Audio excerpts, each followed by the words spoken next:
Hi, folks, and welcome to our series, Let's Talk Careers. For those of you watching for the first time, just to give you a little note, the purpose of these interviews is to help folks who may be considering changing their careers or enter into a new career and learn more about specific occupations by talking to individuals about their personal journey into those certain occupations and careers. So for today, our guest, I would like to introduce to you Janny Proba. Good evening, Janny, and thank you so much for joining us on our series. No problem. Thanks for inviting me, Catherine. And so I guess we'll start off by, I'll just ask you what you do for a living. Sure.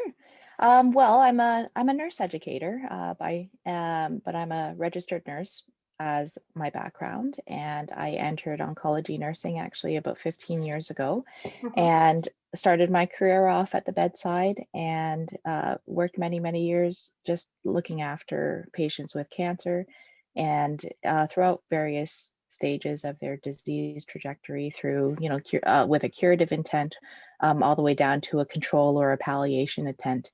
So after years of that, I ended up going into the education stream, and within the last 8 years or so, I've actually been spending most of my time in nurse education, and focusing on nurses, but of course working in the hospital sector. It's with a whole interprofessional content. So these days I'm spending my days as a nurse educator, and I am still within oncology because that's kind of my love and my passion. And I also cover clinical informatics as well too. So I provide that resource almost for staff who need a little bit more education or training, or if they needed to be up to date with current practices or best practices, and with a quality improvement lens as well too to my work. So that's pretty much what I do. So what did your education look like to get to where you are now? To be a registered nurse in Ontario, you actually need to have a baccalaureate degree. So you need a Bachelor of Science in Nursing. And I, out of high school, I ended up applying, and I went to McMaster University and spent 4 years doing that. And because the entry to practice competencies require that BSCN degree, you needed to actually go through, many hours of clinical placements, for instance, in addition to like the curriculum that was required. So I really appreciated going through that type of program because it provided you with that scientific background that was needed, and along with the practical hands-on component by allowing us the opportunity to go into clinical placements at the hospital or community sectors and all sorts of different areas, really. And so upon graduating, I ended up just getting a job in oncology, and I kind of stayed there for a while. And from there, I went back to school, and I got my master's degree in education because I did want to focus on adult education, just with my background now as a nurse educator. But to get to where I am today, I didn't need to actually get my master's degree. It was the intent is that I have at least my my undergraduate degree, but if you had supplemental degrees or additional degrees, it would be preferred, if anything.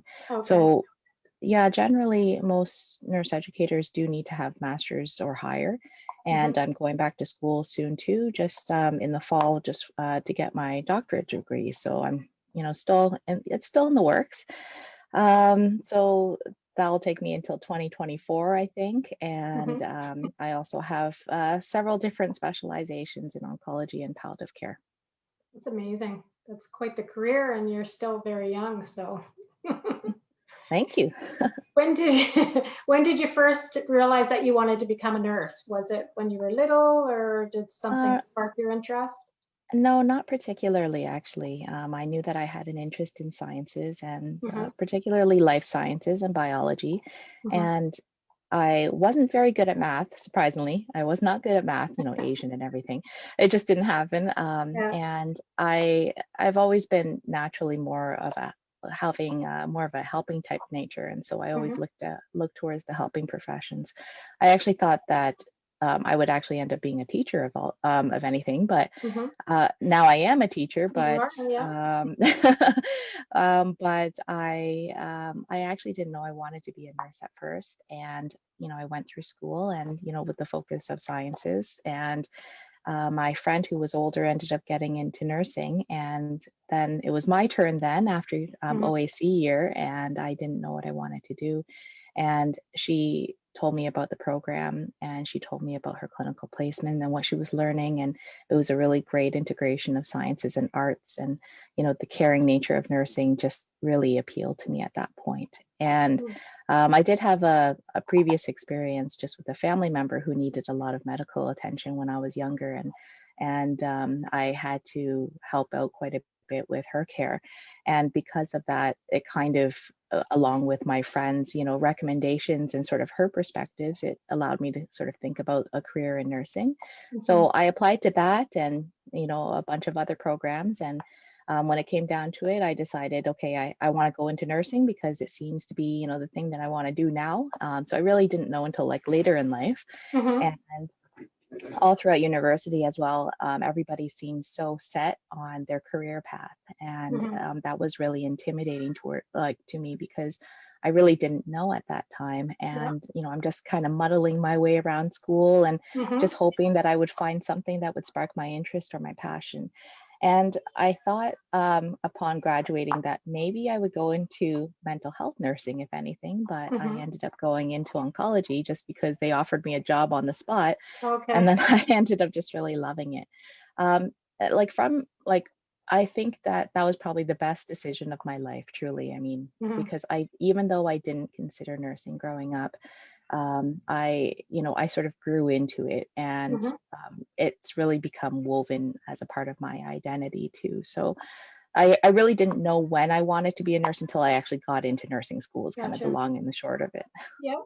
Yep. And that goes to show you that you could be on a path in school and not know where it's going to go, and just something sparks inside of you and it takes you down like a clearer path. So you don't have to have, your end goal in sight, at any point. It sometimes it just comes to you when once you Yeah, start your learning. And yeah, that's amazing. So absolutely. what would you say is something that the best part of your job? The best part of my job is truly the diversity and the Mhm. versatility that it offers. And most people, when they think of nursing, they think of nurses as the doctor's assistants, and that's truly not the Mm, case. mm, The role and the profession has really evolved over the course of many decades, and mhm, it has, quite a scientific component to it. And blending that in with the humanistic side of medicine has been really appealing. I still do see patients, and I do patient care as well, not to the same extent as I did when I first entered my career, but mhm, I enjoy the patient aspect of it. And even this morning, I was at the cancer center, and I spent some time with staff, just learning additional skills, and got to spend a lot of time with nurses in other environments, and mhm, being able to see patients has been a real joy. Truly, because of the diversity that it offers, with it going, you can actually enter the practice stream as a frontline nurse delivering, patient care in a mhm, variety of different settings and a lot of different contexts as well.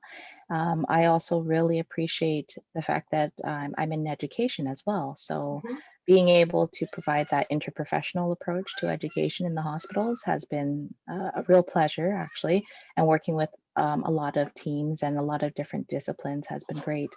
And I also do in my part-time role as well too. I also teach for the School of Nursing at McMaster University, so I get to be a teacher to nurses entering the profession as well. And so it's always really enjoyable just to see that passion and spark and mhm. interest really in the younger generations as well.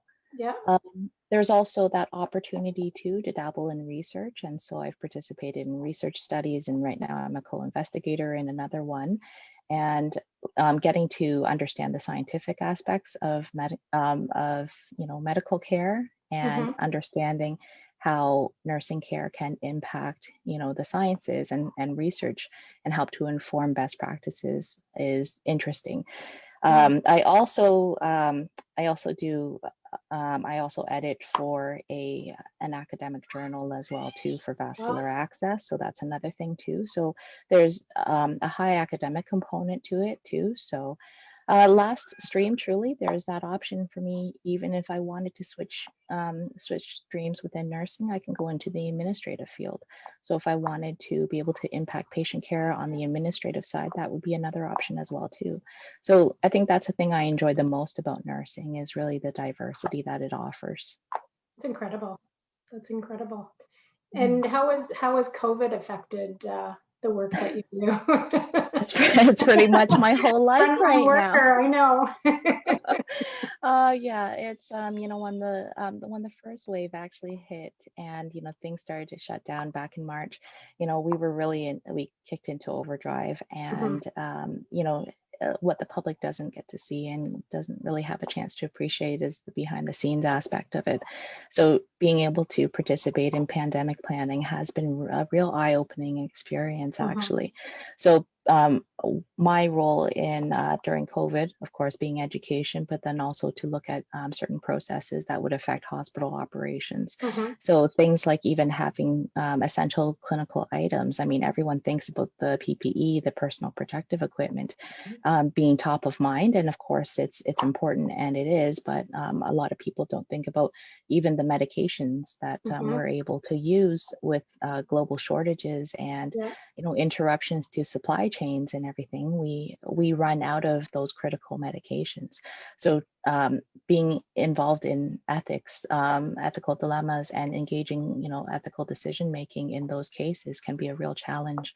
Also trying to, you know, sort out even the type of equipment that we actually currently have, our current inventory, and how we're able to deliver care. So even things like our infusion pumps, where we have IV pumps that deliver medication to patients during critical aspects, critical times, they need to be reserved for our critical care patients. And so so there's a lot of medications and treatments that obviously need, you know, a computer to run them. We can do it old school and run it by gravity, but you know, errors happen, and monitoring becomes really difficult in those situations. So keeping track of all of the supplies and equipment that was needed was important during that time. But I mean, COVID really kind of threw us for a loop because you never really know how prepared you are until something like this hits. Yeah, exactly. And when SARS actually, you know, came to Ontario years ago, that was when I was in nursing school. And I remember thinking at the time, I didn't really know the ramifications of it. And in my mind, I thought it was great because that meant that I actually didn't have clinical. So that meant I had like pretty much a semester off because they didn't want to, you know, have students and non-essential workers sort of in the hospital. So I kind of saw that as a bonus back then. And I thought, you know, now in the face of COVID, having the opportunity to, you know, kind of see what goes on behind the scenes and see the level of planning that's actually included is like phenomenal. It's incredible. I think my biggest message is truly, I know people are getting tired and having, you know, plague fatigue, and they really don't want to wear masks and do social distancing, but it truly is really important. And with the impact that it's going to have on our hospitals. And we also opened a satellite facility downtown to actually deal with not deal with, that's a horrible way of putting it, but it's just a way to address the overfill of patients that are currently in our system that may overwhelm our system. So even being able to participate in planning for something like that, and even education of new staff coming in and on board, you know, trying to make sure that they have the education and skills and training that they need to actually be able to deliver safe patient care is really important too.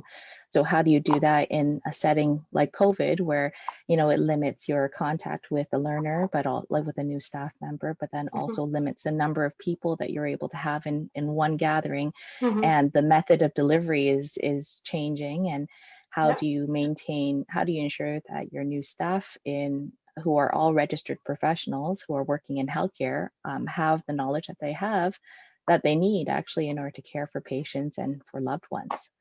So COVID has affected my job greatly.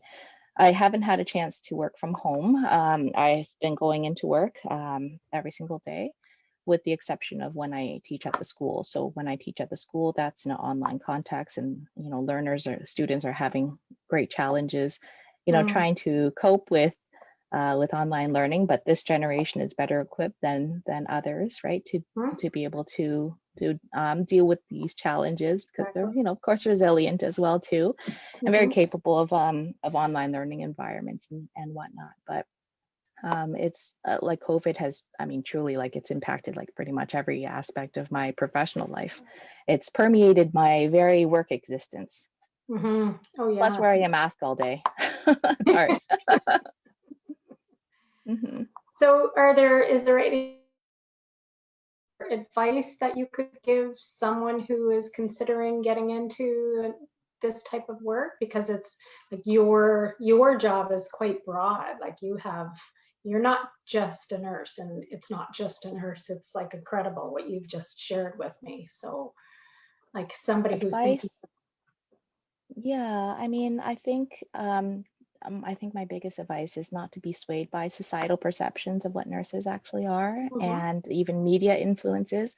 I know that, nurses are depicted as like these overly sexual human beings, and, who just end up assisting doctors. And that's truly not the case. Like nurses are professionals, and, this is a wonderful profession to be involved in. And I think if somebody's interested in nursing, it would be important to actually reach out to, try to see if you can find somebody who can act as a bit of a mentor, who knows the profession and knows the system. I think that would be actually really important.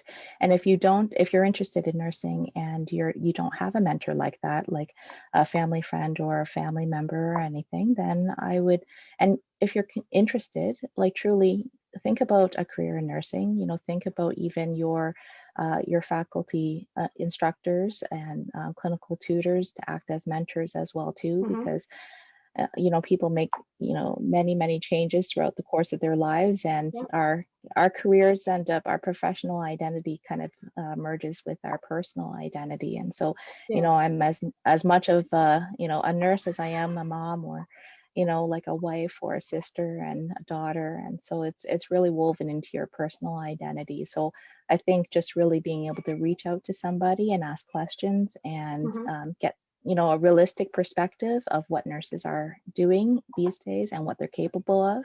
I think that would be the soundest advice I can give. Okay. All right. Thank you so much, Janny. And from my heart, thank you for everything you do. My mom is in the medical system right now in the hospital, and I know how important it is what your job and what you do, and thank you for that. Thank you. Okay. You're welcome, and thank you very much. No problem. Thank you for being our guest on Let's Talk Careers. Great. Okay, take care, Jenny. Okay, thank you. It was lovely talking to you. You as well. Bye. All right. Bye now.